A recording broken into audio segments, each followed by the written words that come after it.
নেত্রকোনা কালিয়াজুড়ি আসছি, ভরপুর ভালোবাসা পাইছি। সত্যি বলতে নেত্রকোনা কালিয়াজুড়ির মানুষগুলা অনেক অনেক ভালো, তারা অনেক বেশি আপ্যায়ন করতে জানে। রাত বাজে 10টার উপরে, তবুও এই ঠান্ডার মধ্যে আমার অনেক ফলোয়ার আমি আসছি শুনে আমার সঙ্গে দেখা করতে আসছে, তাদের জন্য অনেক অনেক ভালোবাসা রইল।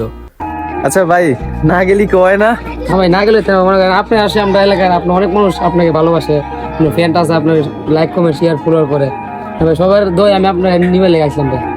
প্রায় 1 মাস ধরে আমাদের এলাকার মাদ্রাসার এই ছাত্র আমার পিছনে লাইগে আছে তাদের বাড়িতে বেড়াতে যাওয়ার জন্য।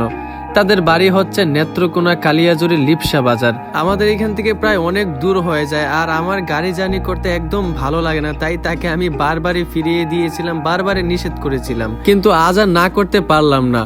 আমাদের এলাকার একজন বক্তা তাদের এলাকায় বয়ান করতে যাবে, আমাকে বলতেছে ভাই আপনাকে ওনার সাথে যেতেই হবে।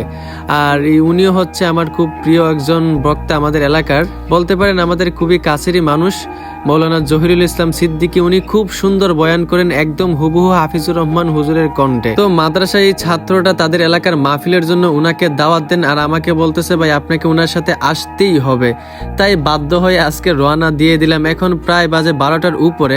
অবশ্য সে সকাল থেকে এসে বসে আছে যে ভাই চলেন এখনই রওনা দিয়ে দেই, কিন্তু যিনি বয়ান করবেন মানে ওনার তো কষ্ট হয়ে যাবে, ওনার তো বয়ান প্রায় 11টা সাড়ে 11টার সময় উঠবেন, এত আগে গেলে তো ওনার কষ্ট হবে। তাই মানে ওনার কারণে এখন প্রায় 12:30 1টা বাজে যেতেছে, এখন রওনা দিলাম। আসলে ভাই কি বলবো, যাওয়ার পথে রাস্তাগুলো এত বাজে আর এত পরিমাণ ধুলাবালু, তার মধ্যে যেতে হচ্ছে আবার মিশুক গাড়ি দিয়ে, মানে ধুলার জন্য একদম নাকমুখ বন্ধ হয়ে যাচ্ছে। কি বলবো, যাইতেছিলাম একটা মিশুক দিয়ে, কিন্তু হঠাৎ করে সেই মিশুকের ভিতরে একটা প্রবলেম চলে আসছে, তাই আমরা এই মিশুক থেকে নেমে অন্য একটা মিশুকে উঠতে হচ্ছে। রাস্তাগুলো যতই বাজে হোক না কেন, যতই কষ্ট হোক না কেন গাড়ি জার্নিটা, কিন্তু গ্রামের এই দৃশ্যগুলো দেখলে আমি আর থাকতে পারি না, সব কষ্ট নিমিশেই ভুলে যাই। এত সুন্দর ওয়েদার দেখলে কি আর মানে মন খারাপ থাকে? আর হাজার কষ্ট থাকলেও কিন্তু ভুলে যাওয়া যায়, মানে মনটা একদম ফ্রেশ হয়ে যায়। মাঝে মধ্যে নৌকো দিয়ে নদী পার হওয়া, খোলা মাঠে গরু, আকাশে বিকেলের সূর্য, মানে দেখতেই অসাধারণ লাগতেছে। আর গ্রাম মানেই সুন্দর, কি বলবো। প্রায় 3-4 ঘন্টা জার্নি করে আমরা আসলাম, অবশেষে হাত মুখ ধুয়ে একটা মসজিদের মধ্যে এসে বসলাম। তারপর খাওয়া দাওয়া করে মাদ্রাসায় রেস্ট নিলাম। প্রায় 10টা থেকে 10:30 বেজে গেছে। তখন আমার কিছু ফলোয়াররা আসলো আমার সঙ্গে দেখা করতে। অবশ্য আমার কথা ছিল দিনের বেলা আসার জন্য, কিন্তু আমার আসতে আসতে রাত হয়ে গেছে, যেই কারণে সবার সাথে দেখা হয় নাই, তার জন্য অনেক অনেক দুঃখিত।